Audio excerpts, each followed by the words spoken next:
Trump est un homme rationnel qui s'exprime de manière irrationnelle, mais sa pensée est rationnelle. Quelle est sa pensée?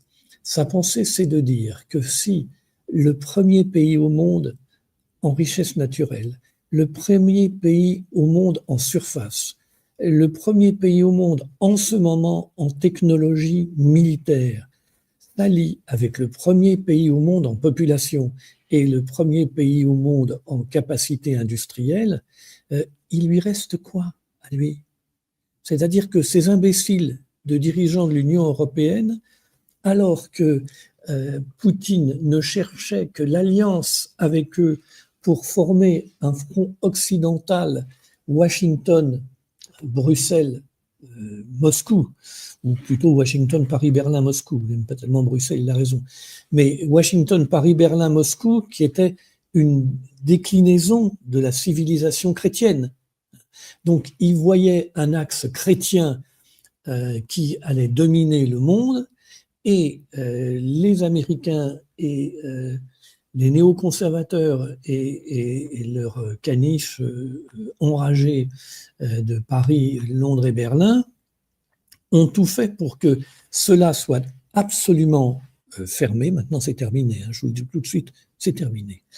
Et se constitue en face un autre axe, un axe stratégique Moscou-Pékin, avec autour un axe économique dans lequel il faut faire entrer l'Inde, le Brésil, l'Afrique du Sud et l'Arabie Saoudite.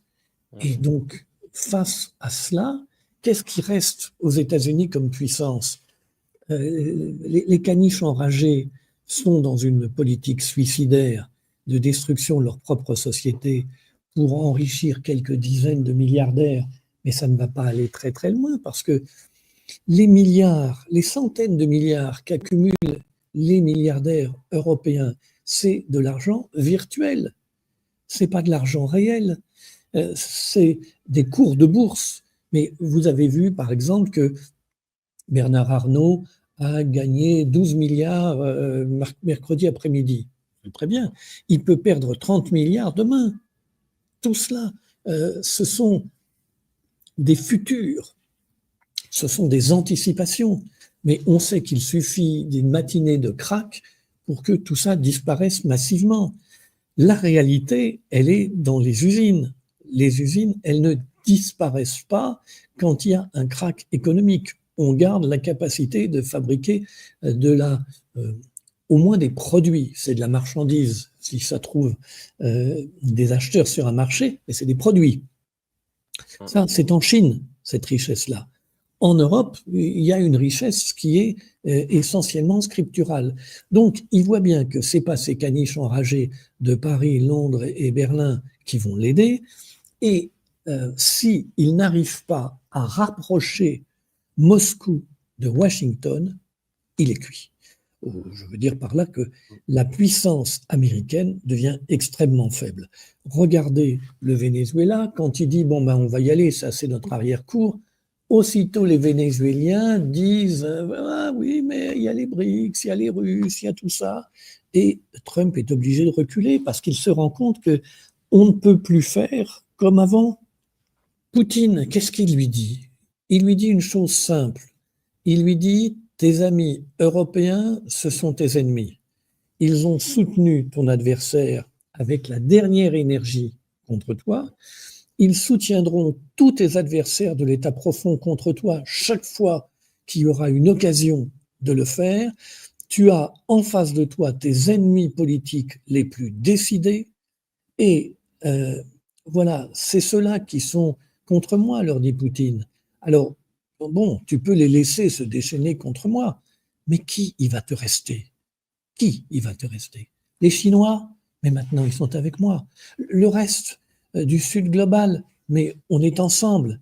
Alors, qu'est-ce qui te reste? Ta dernière chance, c'est une alliance avec la Russie. Parce que nous sommes des chrétiens. Et ce n'est pas le cas des Chinois, ce n'est pas le cas des Indiens, ce n'est pas le cas de la majorité du Sud global. C'est le cas en Amérique du Sud, mais ce n'est pas le cas de la majorité du Sud global. Donc, regarde cette idée en termes civilisationnels.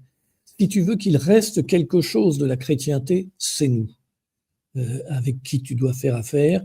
Et en plus, pour le business, on produit quand même 10% du pétrole mondial, parce que malgré les sanctions européennes qui ont mis la Russie à genoux, vous avez vu que les derniers chiffres sont qu'elle produit 10% du pétrole mondial, c'est-à-dire une part énorme. Donc, c'est ça le discours. Et Trump, quand il entend ça et qu'il entend Zelensky, il voit bien qu'il y a quelque chose qui lui parle, parce qu'il est américain. Vous savez, les Américains, ce ne sont pas des Européens qui parleraient un anglais avec un accent vulgaire.